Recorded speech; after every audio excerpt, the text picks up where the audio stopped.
What's going on, y'all? Welcome to this edition of this our few special presentation of Survivor Series. Yes, this is Kylie. Say hi, Kylie. Say hi, everybody. Hi, hi. Oh, now you don't want to say nothing now. Now that everybody can hear you now. Everybody can hear you now. What? What? All right, I got some friends that are with me today for this situation. Kylie, I love you. Yes. Let me bring, huh? Where's it? I'm bringing in my family in. There, my family is right there. They're bringing in for the Survivor Series special presentation. Good evening, everyone. Good evening. We hear you. We hear you loud and clear. All right. Survivor Series is over. We're gonna have to say the question that I'm asking everybody is, what is the favor? What is this favor that CM Punk keep talking about to my man Paul Heyman? What is the favor? What is the favor? I need help. Well, here's my feeling.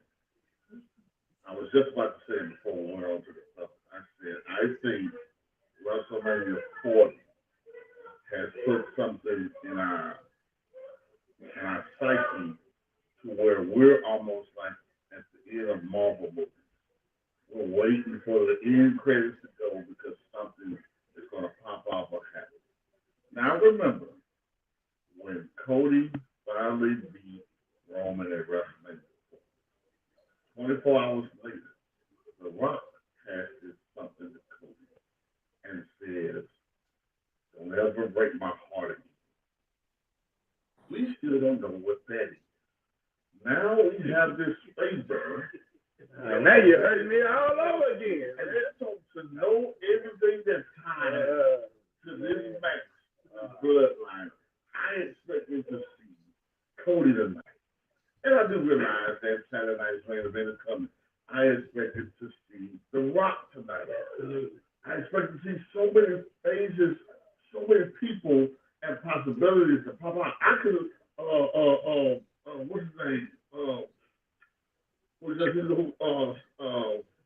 Drew McIntyre. He could have showed up tonight. There was so many different entities that have could have popped out.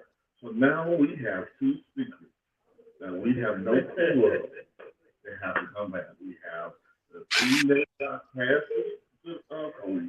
Now we have this favor that CM Punk is asking of the wise man. And here's what I'm thinking. The wise man is the only person who knows what's going on. And until we find out, I think this thing is going to build up, starting from now all the way to Royal Rumble. But I think my question is, what does CM Punk have to do with the bloodline? Boys, what y'all got down there to say? What y'all got to say down there? They don't know. No, it's just that I expected him to come out and do something. Or the Rock. I wanted The Rock. And when you say favorite, I'm thinking that not by the time we get to World Rumble and Elimination Chamber, that time period, it's gonna come in favor. But what's the favor? What is it? Because Roman has no belt. He has no Ulafala. He has no. Really, the only thing he has now is rebuilding the bloodline, the original bloodline. So what does he have that will require CM Punk to get a favor from him, unless he end up getting the match and winning the belt back? It can't be for the Ulafala because that's for their family. So I'm trying to figure out what is that favor is going to. Maybe it don't have nothing to do with the bloodline altogether. Maybe it has something to do with something else that Paul Heyman is a part of. And that's what I've been trying to figure out for the last couple of days now. Like ever since this favor keeps coming back out, I'm like, what is the favor? Like you can go back 12 years, when Punk was the champion and his adversaries was the Shield. And remember, Roman was a part of that. And I don't know if something came from that. And you expected, if you watched the end of this match, you expected something to pop off. You expected Punk to do something. You was expecting Roman to do something. I was expecting Seth to come out where the boys was. I'm like, I wanted Rock come out. Okay, go eat. Go eat. We didn't see a turn though. Yeah. You said what now? We didn't see a turn at all. Like there was no turn at all. At all. Like, I don't know, man. And I'm sitting there and I'm like, huh? I felt there was a lot to be desired from this. And I'm like, it was a great match because give the whole show. Jacob was everything. Jacob Fatu was everything for this match. Everything. Can't deny him his talents or nothing. Fatu had it all for this match. But now everybody's scratching their head wondering what's going to happen in these next 2 weeks. Give it a grade. Give the show a grade. The entire show. 7.5. I can see that. 7.5. The U.S. title match brought it down. The World Heavyweight Championship match brought it down. I give it an 8. You know, there was what 3 matches. The best 3 matches of the night was everything else. Jared, what you say? I said he right because I went 4-1 in this Survivor Series. I knew Shinsuke was gonna win, obviously, but it's like they did it so quickly, like, and it wasn't very interesting. And you could see that LA Knight was off his game, so it's like, really, y'all let him lose like that? You're supposed to let him lose like in some spectacular way because he's, becoming like he's like a mixture of Stone Cold and The Rock together. Like he's like that generation for. What grade would you give it? What grade would you give it? 7.5. 7.5. What about you, Bryce? 8. 8. What? I'm now at 6.5. 8. 8. Yes. Bro, think about this. You know, This is how I look at 8. I'm 40 years in. Here's how I look at it. You have WrestleMania, you have SummerSlam, you have Survivor Series, and you have the Royal Rumble. Those 4 are almost treated like the Rose Bowl, Sugar Bowl, Big Bowl. Peach Bowl, Sugar Bowl, Orange Bowl. Those are the top bowl games of college football. BCS Bowl. Those are the ones that on the top tier teams gonna play in those bowls.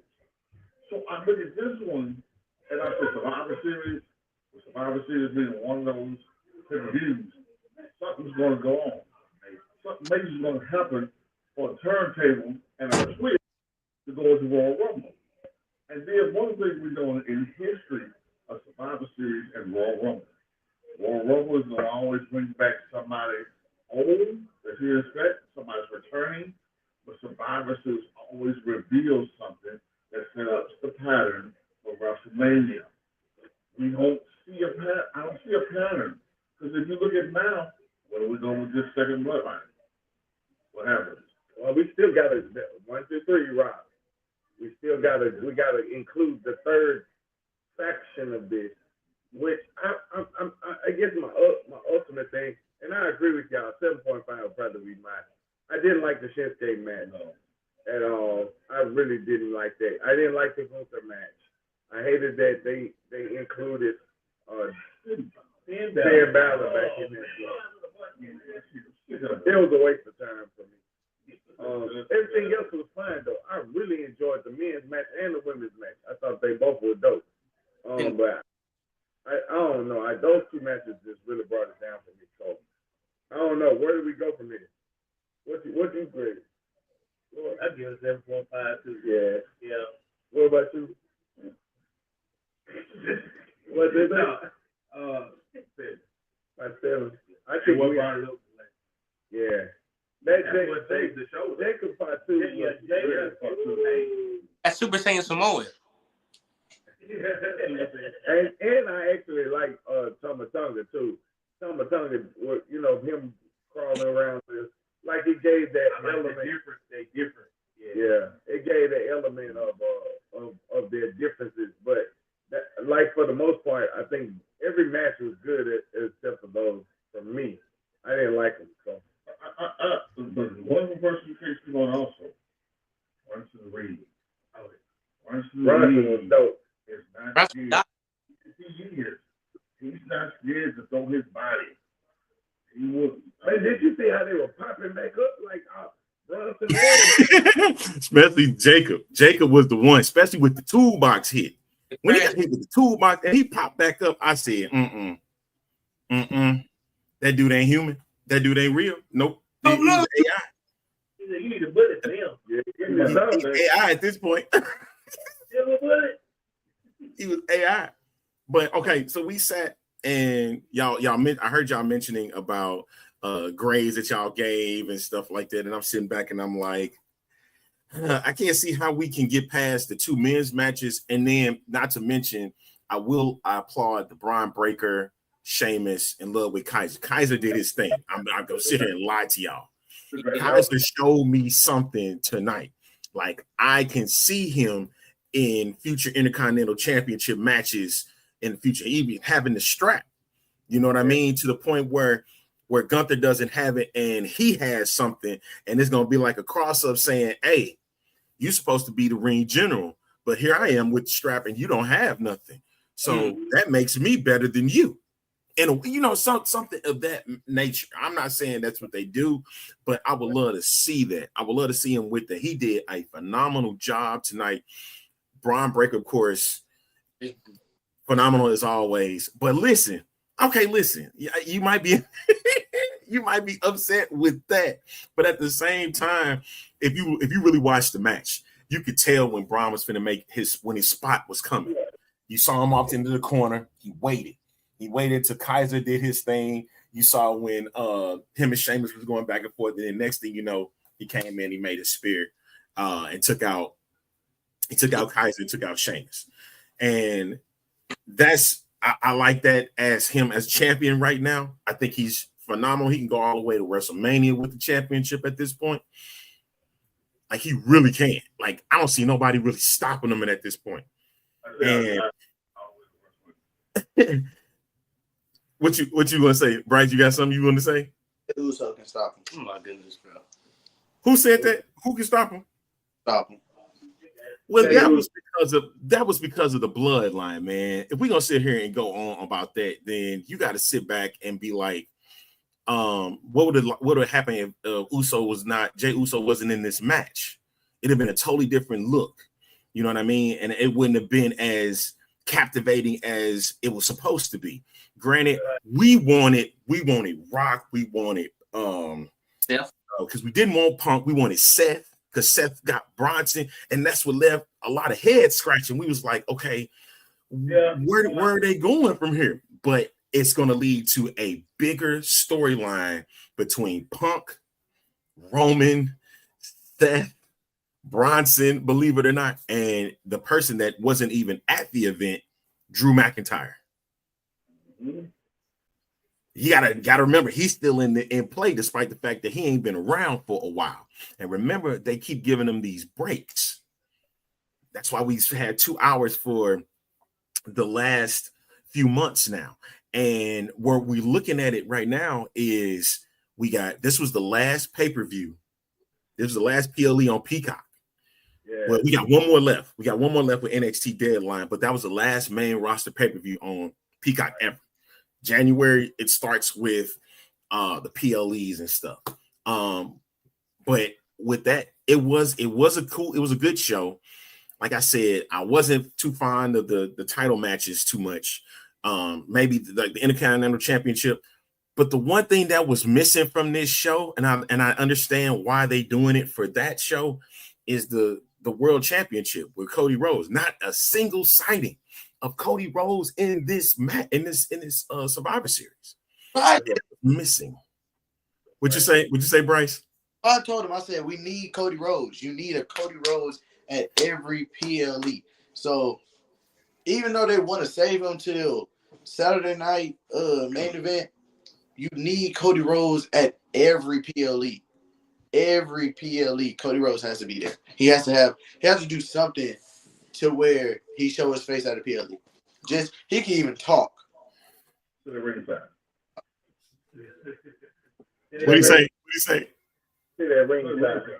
Cody Rhodes, it's gonna turn, man. Oh, who? It's gonna be he's gonna turn anti-hero. It's gonna be the Homelander Cody Rhodes, and I'm here all. It's too big. It's too big for him right now to turn anti-hero. You want me? I'm gonna tell you what it is. I told Doc the other day. I said, watch this. The biggest thing that's gonna happen, you're gonna have your Owens versus Cody Rhodes. Randy's gonna show up at Saturday night's main event. Saturday night main event, and he's gonna turn on Kevin Owens. And then he may take that halo off and go after Cody Rhodes too. He should. They both play. I want you to catch this from the match tonight, from the Bloodline match. Remember when Bronson Reed went to the top? Cody came in and saved Roman, right? Jey Uso, Jimmy went to the top with Jimmy on the with Jacob on the table. Where was Solo? Nowhere on the ground. Where was Solo? You couldn't save your enforcer? Oh, that's gonna be massive. I love you, Solo. That's why I want to see something go with it. That I love you Solo stuff. I need that to become part of the story. Why you didn't save me? I needed your help when I was in need. Well, I think that's what's gonna happen though. And the crazy part about this though, and that's why I was saying we don't never really get pay-per-views where there's not interference. There's not many that we've had over the course of time that didn't have an interference. The only interference that happens at night was freaking Finn Balor. Freaking Rhodes. And it makes no sense to me because so-called Damian Priest has moved on. But Balor hasn't. Why? Why has Balor hasn't gotten rid of Priest? He does not want. And you want to know why? I believe that Balor hasn't gotten over him. Remember, there was a time when he had the championship and he hasn't gotten it back since. So he does not want Priest to see that title ever again until he has it or he gets closer to it, where he gets an opportunity with him and Priest, which I think that's where we're leading to. We're going to lead to Finn, Priest, Gunther for that title. I believe he went out because you remember what Dominic Mysterio said that one Monday Night Raw. He was like, I am in the match. I'm in the match to see who's going to fight Gunther, not you. So, mind you already got one of the people that you cool with in the match. So, you're already mad. Then, the person you hate wins the match, and now you about to watch him fight. Automatically, you knew something was going to happen. It was either Dominic Mysterio going to interfere or Finn Balor. And they probably about to lose them title belts too. So that really make it a little bit more intensified because of the fact they're gonna lose the title belt, and then it's really gonna be at the hands of Damian Priest, which will be this turn of the whole storyline. So I can see that. But I'm saying the only interference in the whole entire pay-per-view is that. Come on now. Like, I was expecting a turn of Sammy at one point. I thought CM Punk was going to turn at one point. Like, you could just see elements of the turns in it, but they never fit on any of it. So I think that's kind of one of the things that was missing for me was the turn. But one of those surprise turns that would take place. And I think that when you watch, I'm getting another guest that's coming in just a moment. When you look at how that story, and I mean with the Gunther and Damian Priest thing was set up, you kind of see it was it was very predictable. You know what I mean? You had the questionable looks of what Gunther was going through. Wow. See, Jeremy said it was 4 out of 10. And so he didn't like it pretty much at all. He's like the women's match was a joke. Listen, let me say this. It was entertaining enough for me. Yeah, I was cool with it.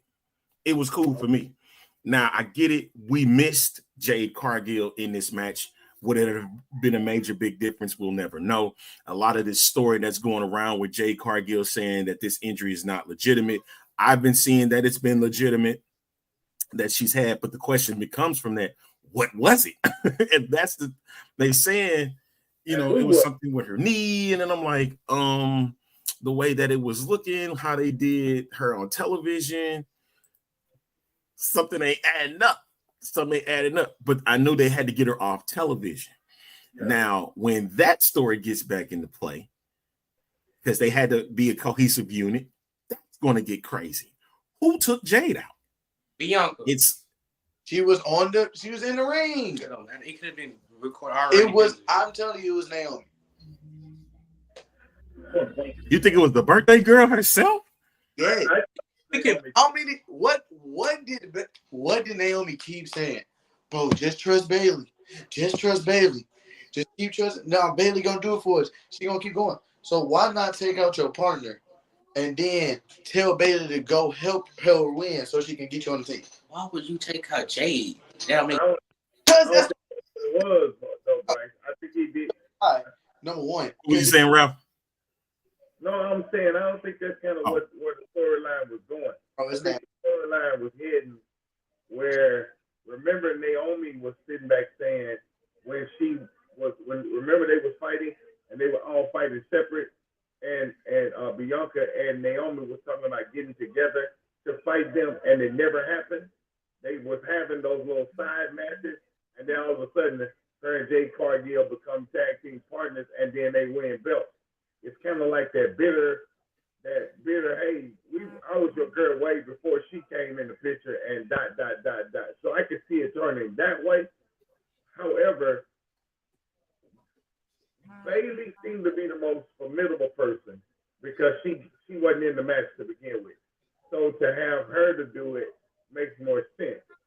But the twist of this would be either Bianca or Naomi, being that they were close. Remember, they had the three of them working together as a team, so it would make more sense for it to be one of them, and then to start the storyline of leading us to WrestleMania against Jade and Bianca. So I think that's kind of where they're trying to head to. I'm about to bring my friend Dan and Pastor, him, Jason Greer is about to come into the mix right now. What's going on, Jason? Hey, what's up, fellas? What's up, fellas? What's up, Jason? Hey, good to see you, man. Jason, let me ask you this, man. What was your overall grade with the show? Now, I'd say I give it a B+. Can y'all hear me? Yes. Yeah, I give it a B+, largely because I don't think the women's match, cool, but it didn't have the story. Do you know what I'm saying? But dude, with Nakamura coming back, the tribal chief, I mean, Gunther, Priest beating the hell out of each other. Come on, man. It was a good show. It was a really good show. Oh, continue on, man, about the whole thing with Nakamura, because you was very high on Nakamura. I wasn't, man. You gotta sell me on the Nakamura match, man. Look, I'm gonna tell you this. Only because I feel like it's taken them years. They beat Nakamura's. Look, can we agree? They beat the hell out of Nakamura's character. They took what was the hottest property in NXT, brought him to the main show, and basically jobbed him out. Right? After a while, he was nothing more than an entrance. But now that you got Nakamura with the all black, looking like a Asian Anakin Skywalker, right? And he's got the entrance. Right? I'm telling you, Nakamura's run with the U.S. title is going to be epic because I think Triple H understands his character and they're going to get behind him. It was just that I think what got me the most was I know everybody was getting sick of Andrade and Carmelo. And I'm like, right. These was the guys that we were bringing up. You got Andrade back. Carmelo was a blue chipper. You bringing him into the mix, and all of a sudden Shinsuke jumped over both of them to get this match. You know what I mean? And now he's the title. I tell you. He's got the title. And I get it. We're going to have what? We got 4 contenders now, or 3 other contenders now for this U.S. title match. Does LA Knight move away from the U.S. title now that he's lost it, or is he going back try to go back after it? And will Andrade and Carmelo keep that from happening? You know, Carmelo just had a match with Cody Rhodes on SmackDown Friday, and so it's like, what's the landscape now for the U.S. title match now that Shinsuke is now the holder of that championship? And that's what I've been trying to figure out. Like, we had something good with them, the program, and now the program shifted. It shifted on the last PLE of the year, the main PLE. And I'm like, where do we go from here? Now, the last big event for WWE, as in a major event, is Saturday night's main event coming up on December 14th. And that's a network television event. So that's going to be a little bit different at this point. And it's like, I'm afraid of where that title is going to go. The Intercontinental Championship, I'm cool with. I would have loved, you know what I also would have loved for tonight? I would have loved adding another, the women's U.S. championship matches in this. Truth. You know what I mean? Truth. I would have loved that, because I think where we're leading at is main event's going to be where the winner is going to be the inaugural champ. Then they just announced the women's Intercontinental Championship. So it's like, I want to see these mid-card titles get more pushes. And you're thinking Shinsuke's run is going to be epic. And I'm sitting there, I'm like, this, I don't know. Well, let me say this about Carmelo. And I heard everything you just said. What I really saw, I saw Carmelo and Andrade. I saw them less for trying to compete for the U.S. title, and it was more about Carmelo getting reps, right? And I think eventually, but I don't know. I haven't been able to figure out who they're going to move him on to another program with, right? Andrade, to me, he's at this point, he's a good, as good old JR would say, he's a good hand. I can't even imagine him with the title at this point. And it's a shame, because he's a great wrestler. I just think there's just been too much damage done to his character. I think Nakamura, man, I'm telling you, look, but the mistake I make is every time I say somebody's about to be the next one, they end up like Alex Riley back in the day, right? So I'm cautious about this, because I thought Alex Riley was going to be the next big something, and you saw what happened to him, right? But I'm cautiously optimistic that they're going to do something with Shinsuke. I'm cautiously. Crazy. This is the dark. Remember, we always talked about that. Always having a dark in WWE. It's always been a dark face. Like, of course, we had Mankind. There was always the Brood. You had those dark. We had those dark characters. Trying to get back to a dark character. I think my issue with Shinsuke, though, is that there's a lack of consistency. You don't have enough Truth. pushing. You know what I'm saying? Does it make sense? Like, you don't have enough to really push him forward. Because now that he got the belt, okay, so what now? What do we do with him? What do we do with him now? But that's what we've been saying about Cody Rhodes. We've been saying it about that. Yo, Cody, all right, go ahead, because I'm getting hyped about this. Go ahead. Cody is a little different, though. Again, Cody came in with a storyline already. So we had a storyline already building on him. With Shinsuke, we ain't really been able to have something that's consistent that will give us that push. I mean, and that's kind of what goes. He's been in and out. Yeah, he's just been a hit and miss. He's been a hit and miss. And for us, it's kind of like you keep on hitting and missing. Before long, we're gonna get a distaste for having him. You know what I'm saying? Like, I wanted to see him come back. But coming back and then winning the championship, now what do you do with it? Like, at this particular point, who do you put him up against that will keep a storyline going? I say you let Nakamura. I mean, understand this. I thought Bronson Reed was the biggest waste of a roster spot God ever created. Right? He was just this big dude. He didn't do nothing. And then in one night, when he destroyed Seth Rollins, I mean, I got to a point where I was trying to call it WWE, say, listen, y'all about to kill this man. Please stop. Right? That's how scared I got. Right? Right? So with Nakamura, just let him go crazy on the mid card.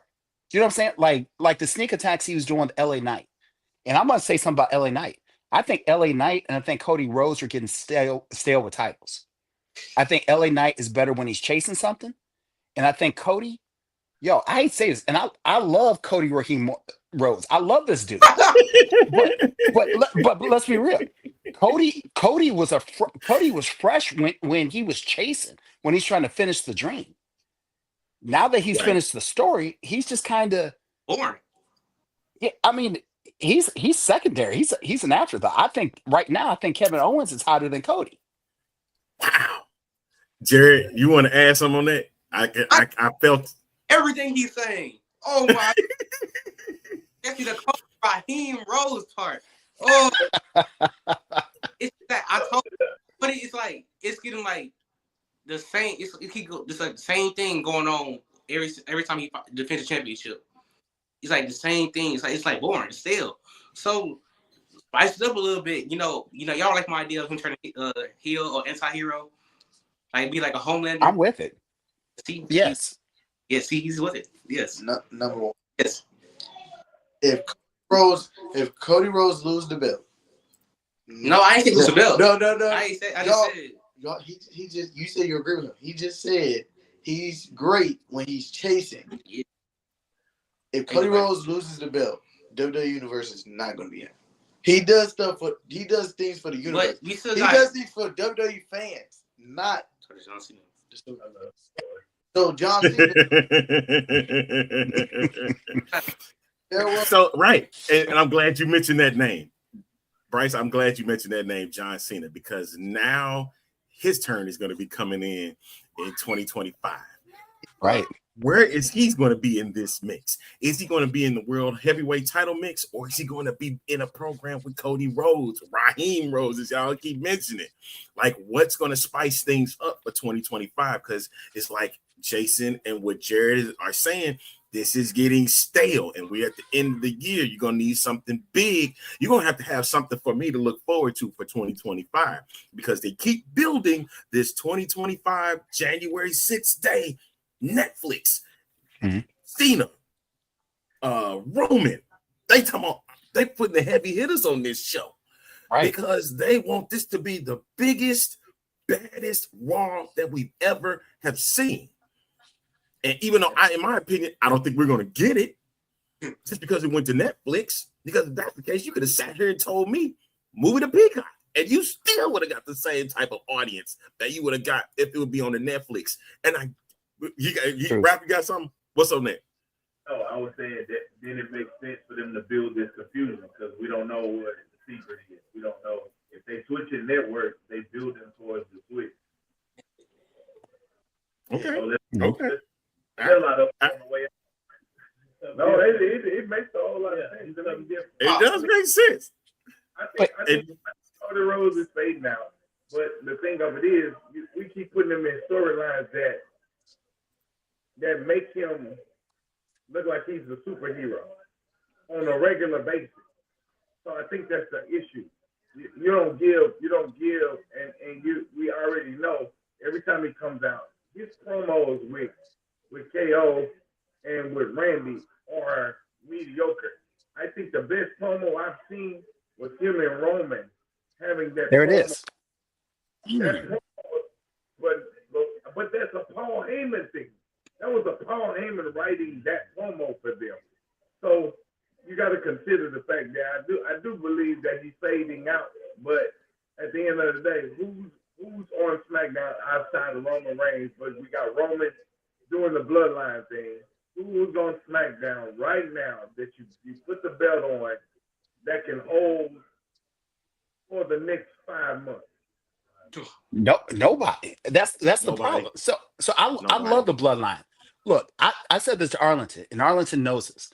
The Rock is my dude. When we talk about Rushmore, it's The Rock and then anybody else they want to put up, right? Right? But Roman Reigns right now is a close second. The problem is the bloodline storyline it's so big that it overshadows everything. And so when you look at Cody, Cody's only interesting when Cody's standing at the 50-yard line in the Georgia Dome, right? Squaring off against Roman Reigns.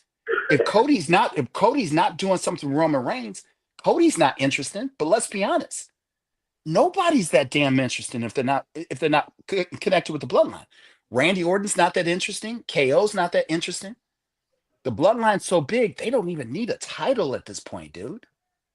Right? It's crazy as that, and that's why the route that they took was more inside than it was outside. Because if they would have took it outside, oh my goodness, Cody would have never finished the story. Never. Never would have finished it because it was going to be a problem. And then having that if that bloodline was built the way that if you see it is right now, and it had those members, title on each person. It'd have been Usos with the Raw titles, the Tongas with the SmackDown titles. Jacob would have took the Intercontinental Championship. Solo would have took the World Heavyweight title. Roman would have had the World title. Everybody would have had belts. And let's not forget the ladies. We didn't even mention them. If you would have put Nia Jax in this, she has the world title right now. Put Naomi in. Yeah. And see, listen, man, we had said this 2 years ago. 2 years ago. I'm telling you. 2 years ago. We said that 2 years ago. No, bump that. Can we go further? 3 years ago. Let's go that further. When they was inside of Tampa, when they was in Tampa, we thinking that was going to happen, man. Right. Because that thing was growing, it was getting out of control. And even now, like we keep mentioning about Jacob Fatu, when I say this man is literally the MVP of this storyline, he ain't human. Jacob Fatu ain't human. He's Super Saiyan. He is the most valuable player in this storyline. Ain't nobody can surpass what this dude has done. Like I'm telling you, like when you hear it in the crowd, if you hear an FU Solo in the crowd, I understand you're hearing it a lot. That's because of Jacob Fatu. And him saying, I love you, Solo. That has gone through the freaking roof. And I mean, like, I understand at this point, he cannot be by himself. He literally cannot be by himself because, man, when they call him the werewolf, I would have him attacking everybody. Everybody. And it'd be over. And you can believe it. Here's the thing about Jacob Fatu. Like, I love Solo. Please don't get me wrong. When you look at Solo's development, incredible.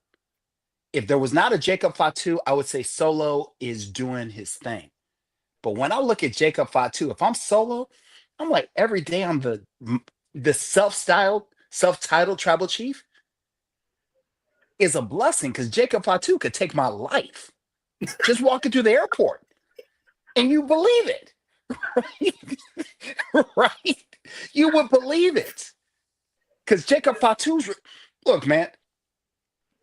I love that War Games match. I love the way it was laid out. And I'm not even a CM Punk fan, and they made me believe that he fit. But there is one person that stands out above everybody else consistently, and that's Jacob Fatu. Because he made me believe that after he took that insane splash, the Uso splash, right, from Jimmy, I was like, shit, that's just a hangnail to this dude. He's about to get up. Like, I thought he was about to get up. Time out. Was it me? Was it me when they were on the second part of the ring and my man's knee buckled? I said, "Oh, he's done. He's out of there." This nigga popped up like he popped his knee back. Yeah, like it was nothing. Oh no, that is freakish. They can get the beat. I'm like, listen. You had to grab things. It was like, dude, what is this going to take to get him out of here? And like the toolbox didn't do it. The move in the other side of the ring didn't do it, man. Bro. Like the only thing that because it was time to stop the match is when Jay did what he did, when Jimmy did what he did. You know what I'm saying? And so, but then Solo had to be pinned. He had to be pinned in this match. when you look at it and you see how the landscape of how all of this was, it brings doubt in the Solo Sikoa now, because now his supposed titleship as the leader of the Bloodline is now in jeopardy. And the question becomes, will we get it at at Saturday night's main event, or we get it one good time at the Royal Rumble? Because I don't see it happening at WrestleMania. We're not getting it at Mania. Forget it. But out of that group, hey, what'd you say, man? What'd you say? What'd you say, Roy? No, I was saying it happens in the Switch because y'all saying he's so loyal and he's showing his loyalty, like you said, Arlington, with him not saving him from that jump, like, and him showing himself. You can market him, man. Like, he showed his ass tonight, bro. No, it was really dope. It was really dope. He stuck out like a dog. Yes. And I want to see, I really hope Triple H looks into that when they're doing this story as they continue on, now that Solo has taken this loss and they looking back saying, we bounced back, and Jacob come to him and said, I love you, Solo, but where were you, brother? Yes. You get what I'm saying? Where were you? I needed you. They had, and then he's going to be like, well, guess what? You saw what they did to me. I was surrounded. I couldn't even move. You couldn't even move to come get me, which leads to doubt within the group. But you know what that leads to? You know what that leads to, Arlington? Okay. Jacob Fatu only respects power. And who is the most powerful Samoan out there right now? The most powerful Samoan is the final boss. The final boss, baby. And this is when the final boss comes back, because I'm telling you, the new bloodline under the final boss, it's over. Yeah. It's over. I'm telling you. It's gonna be a three-way. It's gonna be a three-way. It can't be only two factions. So then we're back at what we have right now. It's got to be a three-way. Remember, The Rock did 1, 2, 3, and then he did like this. He did. That's right. So wait. With that being said, it goes back to your point. Three signings already. He got 3 already. He got Lance. He got Villa. And he got the other one, I can't think his name. So he already got 3 signings already. What'd you say, Jay? The big Samoan, the 7 foot one. 7 foot Samoan, right. So Who's this? Who's this? This is who they signed in the developmental right now. Okay. All right. Okay. So with that, it's just a matter of getting them involved in this next phase. So that's why I said the way that it ended tonight, if we get Jacob to turn on Solo now, it kills the momentum of WrestleMania, getting us to the big showdown, which I think it would be okay if we're not, because remember, WrestleMania is 2 nights. So if we're going to have another semi-war games kind of a deal, night 1, night 2 ought to be for who's the final boss, who's the head of the table. Head of the table would be a Roman versus Rock, which was what happened 2 years ago. Right. So we still kind of get the truth of all of that. But do we run the risk, though, of the bloodline becoming this generation's version of the NWO, where we got too many people, right? No. You don't think so? No, because the idea is this is more family. This has nothing to do with outsiders. This is all business. So you got to think about it. Roman is considered the head of the table. The Ulafala is what gives him the right to being the one, the chosen one for the family. The Rock has been granted this belt that he's been walking around with this whole entire time, identifying himself as the final boss. And so you got this whole, and remember when the Cody Rhodes and the Rock fight was supposed to happen. Remember when they showed that their family tree? They had all the a bigger storyline than what it is, and because of the simple fact that when The Rock swerved on that WrestleMania, it gave a bigger storyline. Now, if we get these other people in, because we didn't see the Tonga, we didn't see Jacob Fatu coming in. They just popped up out of nowhere, and Solo ended up bringing them into. So having The Rock pop up one time again, like he did before, and then here come these other guys coming with him, gives us another element of the family trauma and drama of getting to the big thing. How smart is that to build this thing off of family drama? We all love family. Yeah, man. Right? Truth. Two things, and I think I think we could close out with these two things. One is, The Rock loves New York. He loves showing up in New York. Saturday night's main event is where he pops up one final time. All right. He shows up with his new group, right? He pop up just because he was doing the 1, 2, 3 thing. We can throw that out there. The second thing is Monday. There are 2 individuals right now that is going to celebrate so-called anniversary, and they got heat on them because of a 2.5-minute segment that was probably one of the greatest segments in Monday Night Raw history. I hate that it came from us. I really do, but it was the best 2.5 minutes I had ever watched. And that I'm talking about is the New Day. Bro. When Woods and Cody both went back and forth with jab after jab after jab. I'm like, did they write that themselves? Because, man, you felt like you was in the room when they was having this conversation. Did you not? Did you not feel that? Did you feel the tension in the room? Let me tell you something, man. My client set a meeting for 7 o'clock, legitimately for 7 o'clock, and I canceled that meeting. I canceled that meeting for Monday night because I got to see this. I'm costing myself money, right? Because I got to see this. After that 2.5 minutes of them going back and forth, please, I'm not missing this. I'm not missing this. I can't wait.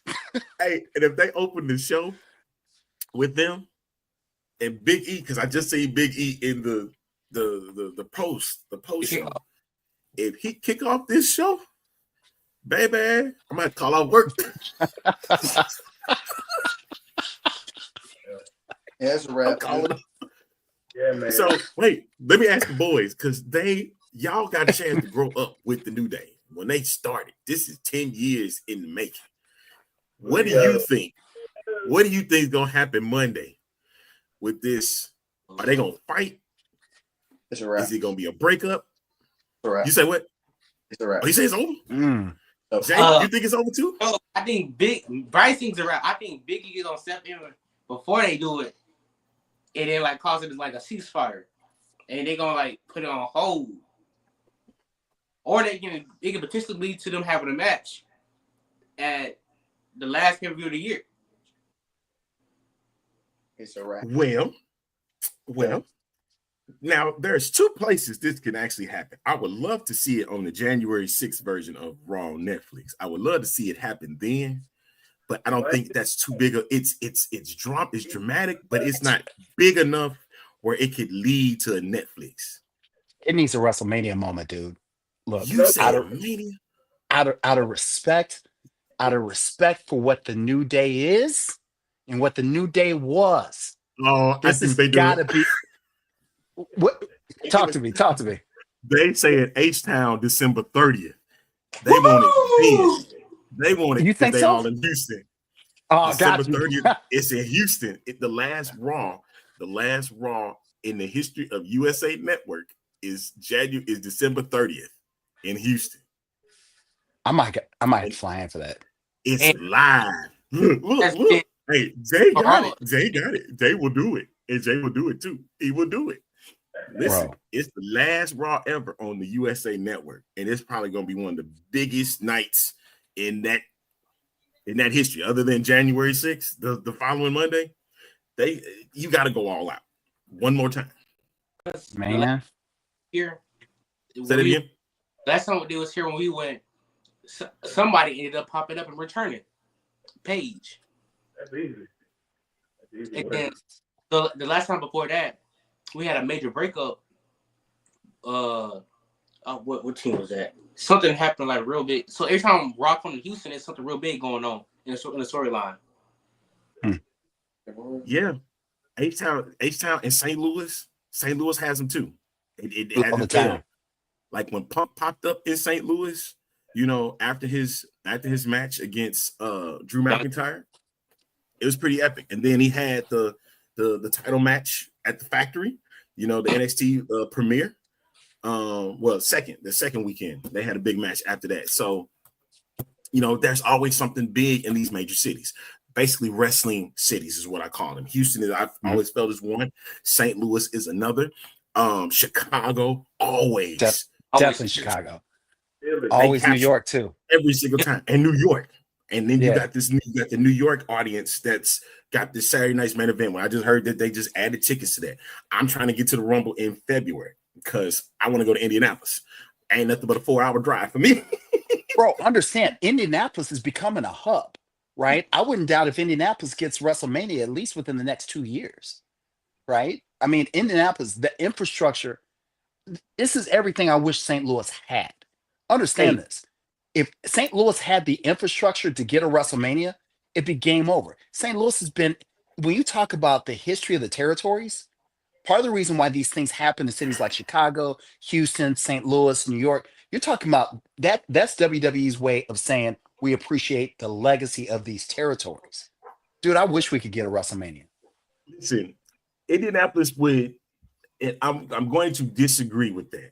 The reason why I say that is because I've been to a Colts game and parking is terrible there. Is it really? It's terrible. It's really terrible. And listen, parking at a gas station, walking over to the game ain't the most fun, but I will do it again for the simple fact of this Rumble. Listen, I'm just saying.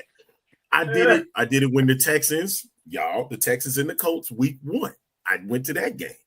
And grateful for the parking spot, very much so. But I do not like the fact that there's not much parking. It reminds me of St. Louis with the Dome. It's not much parking down there. You got to go find a spot. You got to go to somebody's neighborhood to go find your parking spot, paying or not. But that's the thing. That's the problem that you have. You don't really have that problem in Houston when you have a place like NRG Stadium where you can hold a WrestleMania and you can have ample parking, especially when you don't have a spot for an amusement park anymore. Yep, I gave that fateful jab about the amusement park because that city does not have one. But Dallas does. But Dallas is another example though. Dallas, you got ample parking there. You know what I'm saying? Space to go watch a WrestleMania out there. You can go see a weird match like a Tyson versus Jake Paul. You get what I'm saying? Started, bro. But my point is that's the captivation of having space when you have a WrestleMania like that. Space is always huge with that, especially parking. It's always ample. But those are the two things that I really want to see happen within this next month, from now to December 31st. We have Monday night, so we gotta come on. When we do the show, we're gonna be actually just playing catch up with what this show was. But Monday night is where it is, and then even Friday night. Hey, have you been paying attention to NXT? NXT been banging. My girl been. Hey, you gotta give it to me. Yeah, give it to me. My girl been. Give it to you on Jada Park. Yes. Deadline. I'm looking forward to next. Is it next Sunday? I think that's what it is. She is amazing. Saturday. Bro, look, and let me just say this real quick, guys. When I hear everybody dogging Triple H for having no black single stars, right? Not pushing any black folks. Like, give it 6 months. Because NXT looks like a HBCU, right? So right. so give them time. How you doing? Man. I know he gets a lot of flack for the stuff that he's done. We still got to get over Finley too. That's the whole point. Exactly. Oh yeah. Hey, agreed. Still. You know what? Jacob Fatu may have taken up WWE, man, but for a long time, Obafemi was carrying that group before Jacob Fatu pulled in. You know what I'm saying? Obafemi was the best champion that WWE had. Yeah, he's better. He was better than Cody Rhodes as champion. Yes. Agreed. Don't care what anybody say. I agree. Hey, I'm sorry. Now I'm ready for him to take that next step. I'm ready for him to go after Trick Williams. I'm ready to take him out. Get him out of here. I love Trick, but it's time for him to go. But here's my thing. What I'm afraid of, I don't want him like Trick Williams. I don't want him to be like what Bobby Roode was when he was in NXT, what Shinsuke was when he was in NXT. They built him up, made him a top star, everything. Remember, Triple H was that guy at NXT. Vince was the one that was over the main roster. So that's why there could be a big difference here when you see them make their come-ups. Oh yes. Yes, she will. I cannot wait to see Lash Legend. Yes, indeed. Oh my God. Lash Legend belongs. You know what I'm saying? Like there's certain stars, for the most part, everybody on the roster's got some level of it. Lash Legend, come on, man. Yes, Lord. They see women is going crazy. Listen, and her journey was harder, in my opinion, than the others on NXT, like Jada Parker. She came from the bottom up, NXT level up, all the way to NXT, hopping on the main roster, and they pushed her fast because after, and this is the moment. This is the moment I believe is when they saw the star power. When she picked up Otis and slammed him. When she picked him up, that was it. We got to start here. I love it. She's definitely going to be in the Rumble. You can guarantee she's going to be in the Rumble. I'm ready to see it and see a ball player. That's what that should be Bryce's thing right there. Right, that's a ball player. See who? Hey, is the Rumble in Indianapolis? Yes, it is. Okay. All right. Sir. Hey, yeah. She's too tall for Bryce.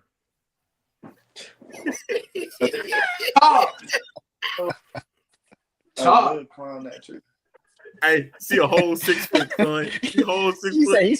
You see him chopping down that tree? He's like, oh my. Is that a mountain you want to climb, bro? No, he doesn't. Listen, we've had a ball doing this. I just wanted to get an hour in with y'all, man. Y'all have been a blast. Get this in, man. But we had a pretty good Survivor Series here, but I think there's going to be something even better before we close out. We got Deadline, Main Event, and of course the final Raw of the USA Network on December 30th in H-Town. I'm jealous because shoot, y'all got a chance to show up and show out for that last one before it hits LA January 6th in the Intuit Dome for Raw on Netflix. Man, got a whole lot to look forward to. All right, gang. Appreciate y'all. Jason Greer, thank you so much. Put up the ones. Put up the ones. Thank you. Oh, we putting up the ones. That's what we're doing. Putting up the ones. Jared, Bryce, thank y'all so much, man. I appreciate y'all. Hey, thanks, guys. We'll be back again Monday, 1 o'clock Eastern time, 12 noon. Me and the good Reverend Doctor gonna be back at it. Make sure y'all tune in right here. The only place to find it, FuelSportsNetwork.com. All right, we're here. And we're here to have some little fun. It's the A-Train crew. We back at it again.